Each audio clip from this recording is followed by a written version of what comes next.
Thank you. It's a pleasure to be here. As you see, the press release that announced this result referred to me as a semi-retired radio frequency engineer from rural New Hampshire. So that's my title now.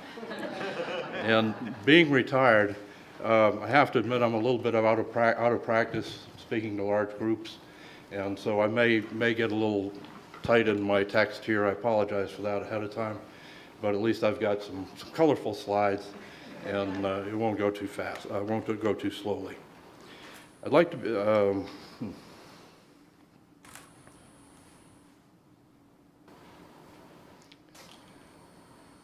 I'd like to begin by explaining what it was that compelled me to enter the competition, and that will be followed by a brief introduction to the physics of solar events, which will allow me to give you a better idea of how it was that I came up with the winning solution. Finally, I'll close with a few remarks about how the use of challenges and prizes allows the government to tap resources that might otherwise not be utilized. What was it that led me to enter the competition? The short answer is that the problem being posed was one for which it seemed to me some basic knowledge of space plasma physics was almost essential. I'd worked as a theoretical space plasma physicist for many years before changing careers in the mid-1990s to become a radio frequency engineer. So I felt I had at least some of that requisite knowledge.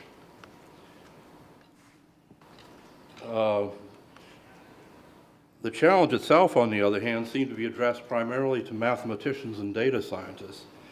And the announcement even stated that although physicists were encouraged to participate, the seeker believes that some of the most intriguing insights may be gleaned from someone entirely new to the field. Not being entirely new to the field, I was motivated to work very hard on this challenge to show the value of relevant scientific knowledge. You like the way I put that? Okay, the next slide introduces some basic terminology, beginning with the solar flare.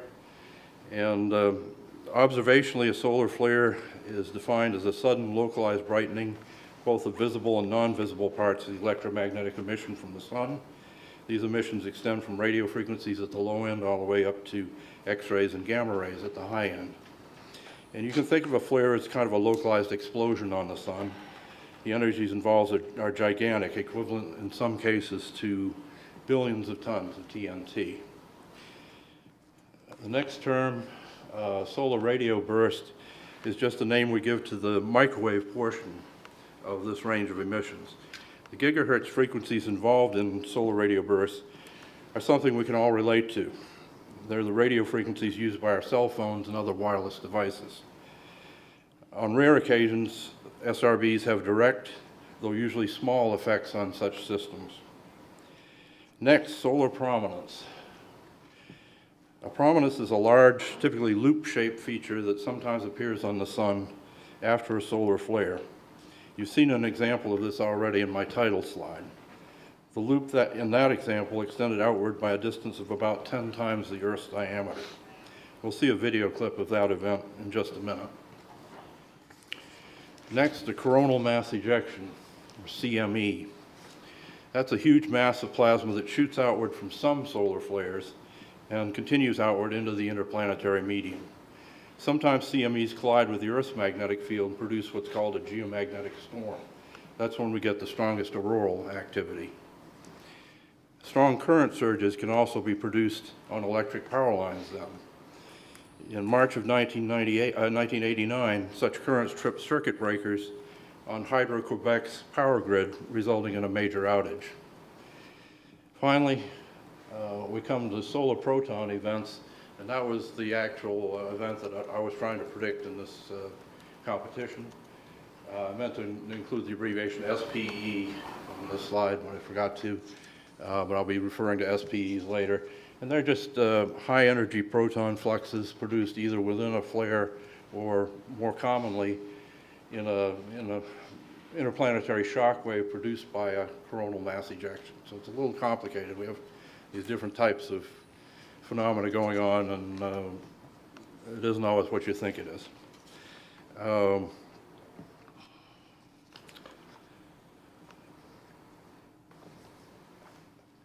Okay, the next slide shows a solar flare is seen at X-ray wavelengths by an imaging telescope on the Japanese satellite Hinode.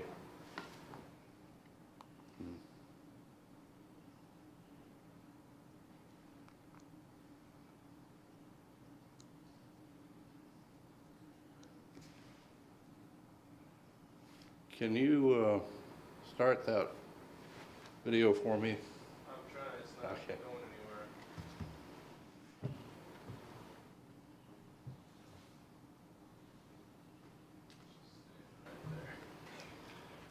Well, that's too bad.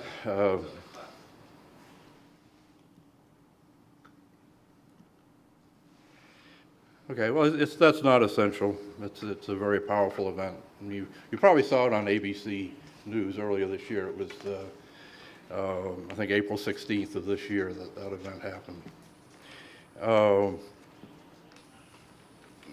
Next slide shows an artist's conception of a basic plasma physics phenomenon known as magnetic reconnection.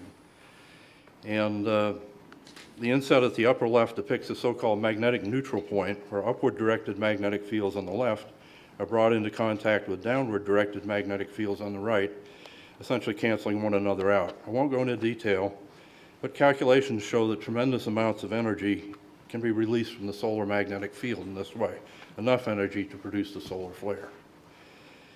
Now, it turns out if you want to build a very simple model of that predicts solar flares, turns out you can do that just by looking for conditions that occur before or during magnetic reconnection. And as we've just seen, that involves oppositely directed magnetic fields in close proximity to one another. And it turns out that solar radio bursts are a good tool to identify that signature, because it just turns out that they have the property that waves emitted from regions where the magnetic field is directed away from us tend to rotate in a clockwise sense. That is, they have what's called right-hand circular polarization. Waves emitted from regions where the magnetic field points toward us rotate in the opposite left-hand sense. Solar radio telescopes routinely measure the left and right-handed parts and their difference. That's just what this simple model requires for input data. The data I used came from the Nobayama radioheliograph in Japan, and that instrument has 84 of these 0.8 meter dish antennas arranged in a T configuration. Using data from this instrument, I was able to demonstrate a 1 day in advance forecast success rate of 75%, with very high statistical significance, exceeding the challenge requirements. In closing, Open Innovation Prizes offer a unique way of accessing resources that might otherwise not be utilized. That's my cat Sparks in the background. Having recently retired from Sprint Nextel,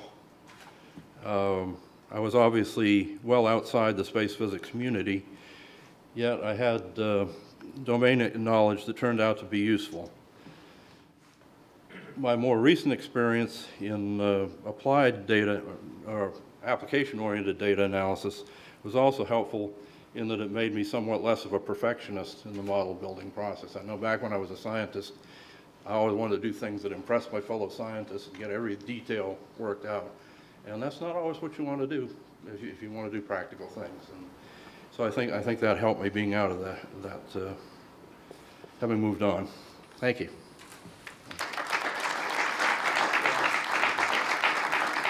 So we're going to just take the seats up here and take Q&A from the audience and get some more of your questions answered.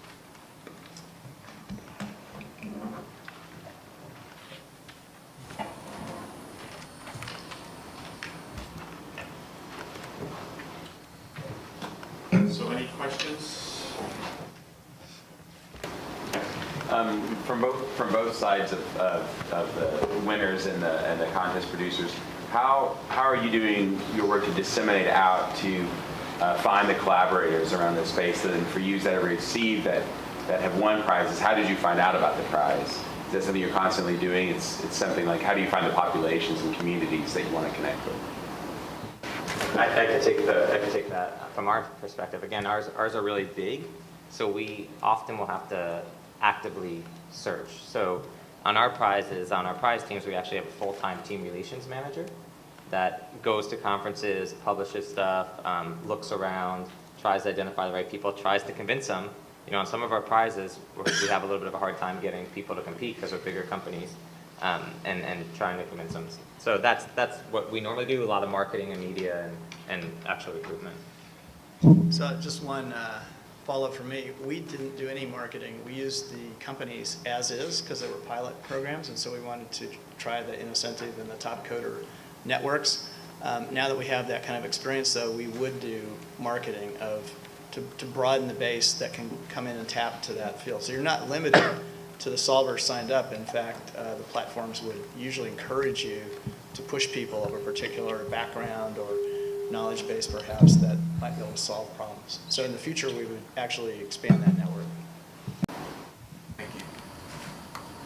Yeah, we found out about the XPRIZE competition, I think, from the trade show and in the media. So yeah, that's when we became aware of it, and I believe that there were some sessions held at one of the conferences where you introduced the competition. So that's where we learned about it. I think I had signed up already with incentive before the challenge, but I hadn't entered any other challenges. I think I actually saw the announcement on Facebook for the first time. And just wanted to add one other thing. If you do large prizes, like we tend to do, when we design a prize, we end up working with over 100 people, and we try to talk to all the potential stakeholders, and one set of those stakeholders are potential competitors, because we have to figure out that how fast we're going to push the industry, those dials I was talking about. But also, we need to make sure people are going to show up. And if we make it too hard, nobody's going to show up. And I think the lesson here is that the platforms that exist, from XPRIZE to Top Coder to Incentive, already have a lot of expertise. And so you're not starting de novo. You should basically tap into one of these platforms and help them accelerate what you want to get done.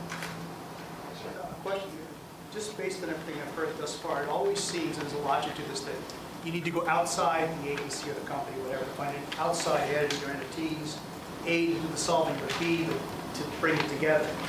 Does it always have to be that way? Because these companies, you know, they're making money doing this. Is there some way to bring a portion of this inside of the agency so some of it can, like NASA can do one directly, or smaller ones, or, you know? Yeah, so to answer that question, what I don't have up on that slide, and I should, is our version of that 4-quadrant model that Gary Pisano put together. Because there are a lot of problems, A, that we went through this analysis, we kept internally. We felt the expertise was inside. We did it a little out of sequence, but then we also have NASA at Work set up, which are to run internal challenges. So our first premise now, as a model going forward, is run the challenges internally first and see who we connect internally. Even if we get a result, great. If we don't get a result, probably informs us better about going outside. And we wouldn't necessarily go outside with a prize. We're still using prizes as one of several tools, small business proposals, grants, and everything else. So we want to do this very deliberately and sequentially in the future. There is also an issue, we work with this myself at NASA, of privacy amongst the crew and so forth, that they get really squeamish talking about anything. And if you're trying to deal with group health with a small population, I would think you'd want to really have some of these tools completely inside your, firewall. Yeah, and so far we haven't done anything with health data per se. This has been with like point solution technology prizes to augment our systems that we have. I think it's important to know that, I mean, what Jeff had already as a base was sort of this portfolio process of mapping the problems they need to go after and a sense of what the gaps were. So anybody that wants to do this beyond just a one-off thing, you want to actually start thinking of the challenges that exist in the organization as in terms of a portfolio. You say, okay, what are the things that I need to get solved? How far away am I from solving them? And then decide which is the better approach. So I think that's the critical step that I think that needs to be taken. The second thing is that this is deeply threatening to the people inside the organization. Right? People say, "What? I'm a rocket scientist. Come on, I'm at NASA. What's going on?" So you have to sort of recognize sort of the internal resistance you will get. than try to do this yourself. And just be prepared for that.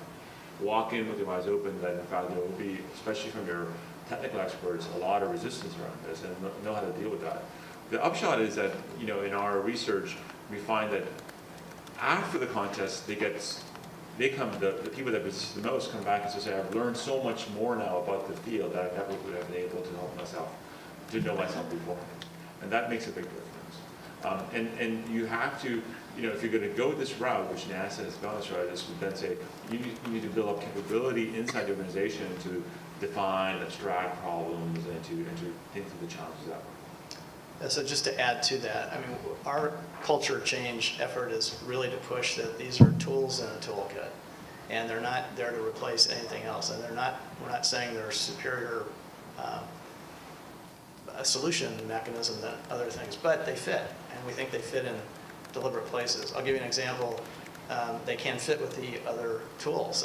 You could run an ideation challenge before you put out an SBIR or before a grant, if you want to maybe broaden your understanding of that space before you write it, just as an example. So they don't necessarily have to be at the end of the line, just on point solution problems that can fit within the life cycle of a project. I guess could you, any of the panelists kind of expand on that? You know, I'm working in strategic planning for long-term R&D for energy technology, and you know, where do you think this this option of prizes and challenge kind of fit in with sort of long-term technology development horizons? Question? Sure. So I think, are you also giving out grants and contracts and all that? Similar type of Okay. situation. So again, it's one tool in the toolkit. But in terms of long-term planning, it depends on how big of a challenge you want to do, right? So you could do something like Wendy Schmidt in 18 months, or a Centennial Challenge pretty quickly, right? Or you could do something that you really want to push it, and you want to incentivize somebody to do something 5 years out or 7 years out or whatever it is. That the more audacious you make it, the more expensive it's going to be for people to compete, so you're going to get fewer people. But there's certain things like, you know, people always want to do agricultural prizes, right? And by definition, an agricultural prize to increase the yield of something is going to take time because you have to wait for the plants to grow. I mean, so Unless you have a prize. unless you figure out how to price how to make the plants grow quicker.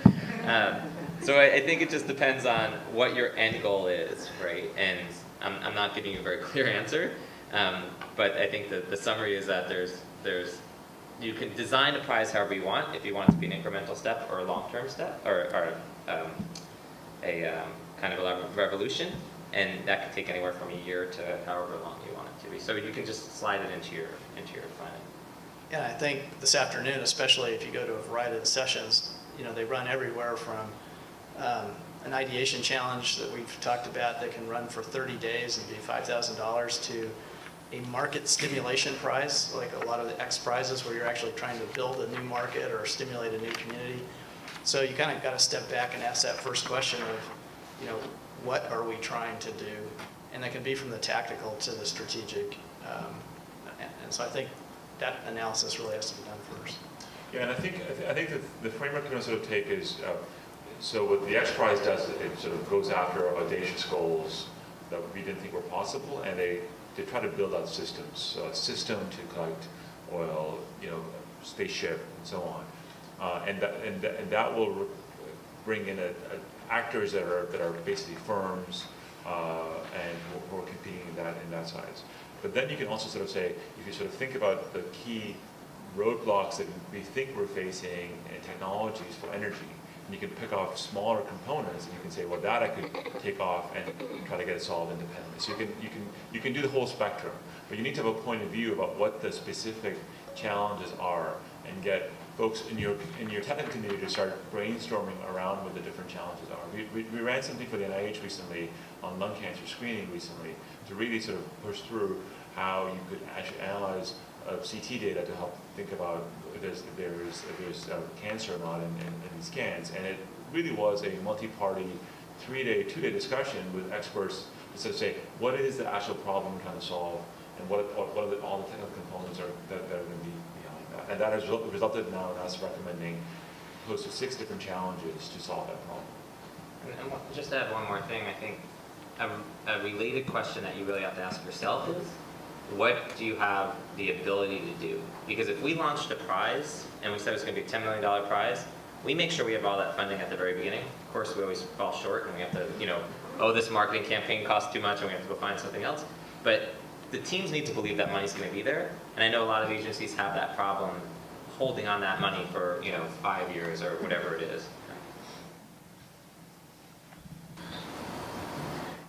So I run Good Magazine Challenge platform, and we really focus on small prizes that everyday people can participate in to drive social impact. And so we create hundreds of losers every month as well. And I'm wondering if you can talk about what do you do after a challenge closes? Are there sort of consolation prizes, or do you post a title, or are there perks just for participating in the challenge you presented? Sure. I don't mean to hog the mic. We try to celebrate everybody. So we have big award ceremonies and we bring them in. We bring the best stories to our events. But again, we're big, right? And one of the more important things we try to do is we try to recognize what is, if there's a front runner, how do we get other people to compete, right? So I'm switching it on you a little bit, but for example, we designed a autonomous automobile competition, which we'll probably launch. We're close to funding it. But everybody thinks Google's the front runner, right? Because they have all the vehicles on the road and you see it in the paper all the time.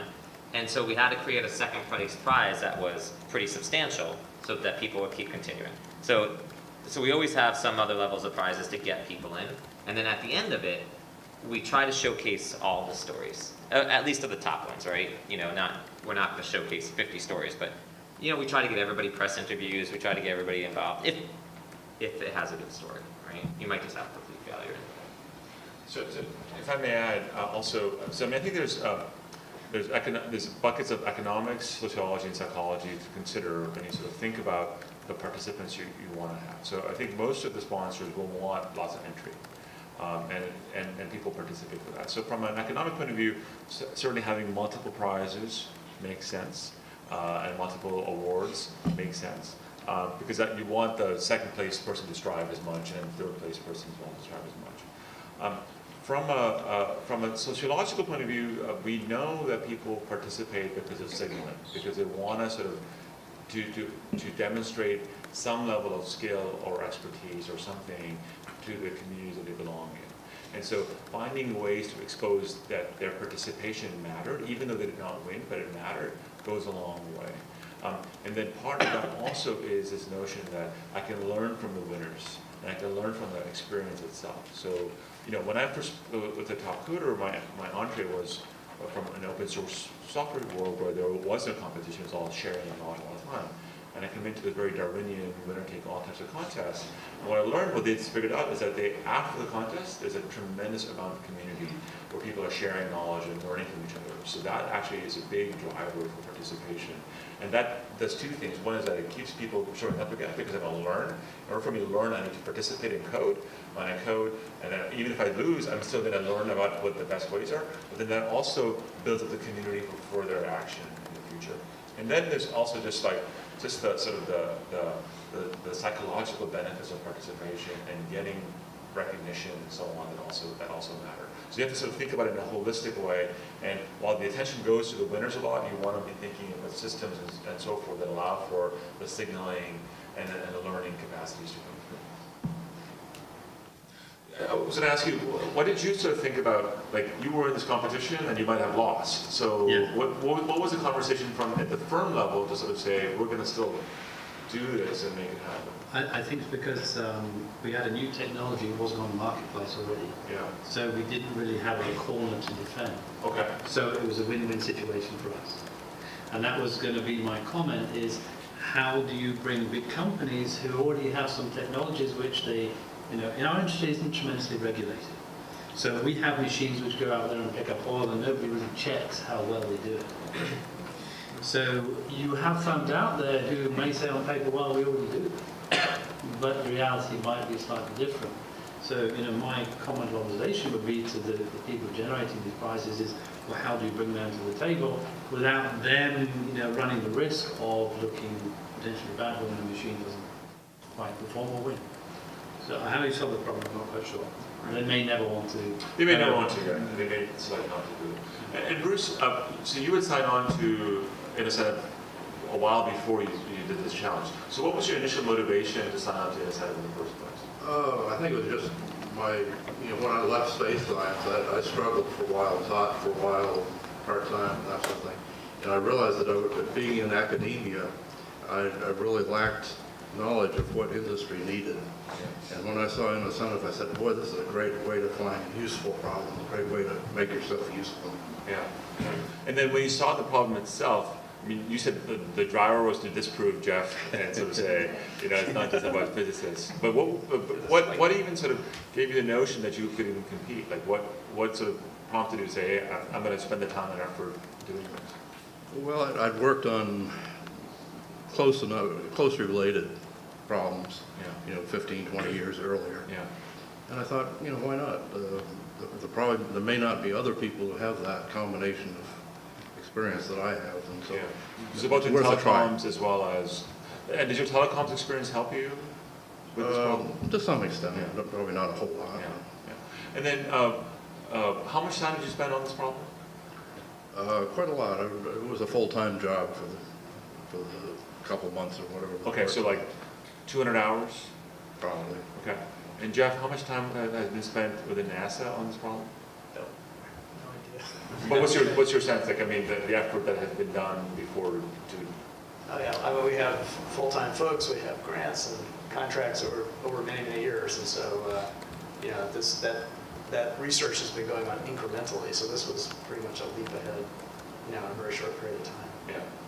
Well, though I would say that if you talk to specialists in solar physics, they might come back and say, hey, we could have done that. Of course. If we'd known you'd be happy with that. I thought you wanted 100%. It's always easy when you know the answer. Yeah. And what was the reaction in the community when Bruce showed up with the answer in the heliophysics community?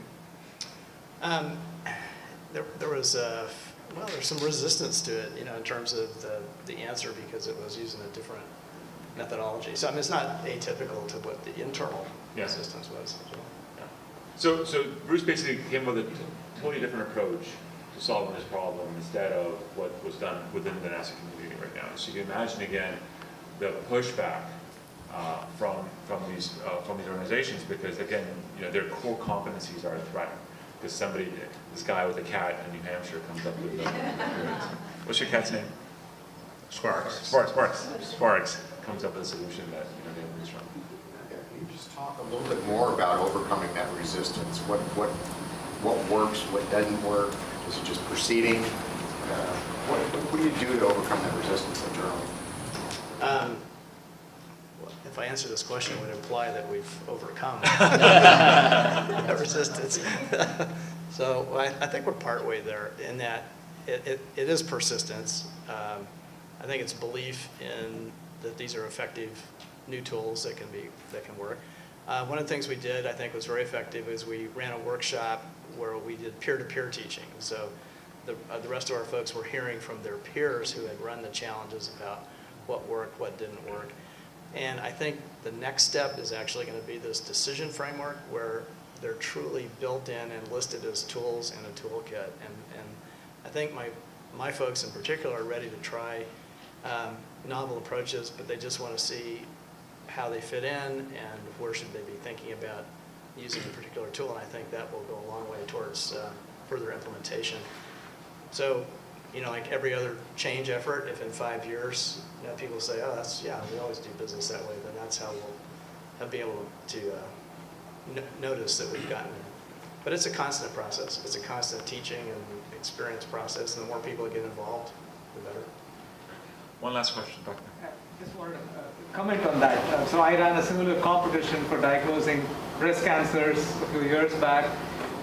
I'm coming from a private company and running a research lab. There was a tremendous pushback when I did this from the other scientists in my group. Are you trying to lay us off? And so the thing that really helped in the end was two things. One was They got to see the results, which were very different from what we would have proposed, and we got to learn a whole lot of things without trying them all ourselves, which we wouldn't even have thought of. And actually, the more important thing than that is to redefine their roles. Rather than saying we have to come up with a solution, to think of a way to abstract away the medical complexity, to abstract away all the problem details and present a mathematical formalism that people can then go and solve from many different fields. That's a great skill set. That's a very complex and abstract problem-solving ability, and so they saw themselves in a new role. And then the threat vanished, basically. Yeah, if I could just add to that. So one of the things we're trying to change with our language is that we're looking at all our folks as problem solvers, and so these are just tools for you to go solve problems with. And the folks that ran the challenges were the subject matter experts. So it wasn't an or question, it was an and question. I mean, the subject matter experts in those areas were running the challenges. This insight that Balaji just presented is actually fundamental because we don't teach right now in our engineering schools or our business schools sort of this problem abstraction skills. We teach them details on how to do problem solving using the tools and approaches of the field that they're a part of. And this perspective is actually new and radical and different. And so I think that's why we see a lot of people struggle with this, because we haven't created the language and the science behind how you ask questions. Okay, thank you very much. Time for lunch, and thanks so much for coming, and thanks to the panelists for the great conversations.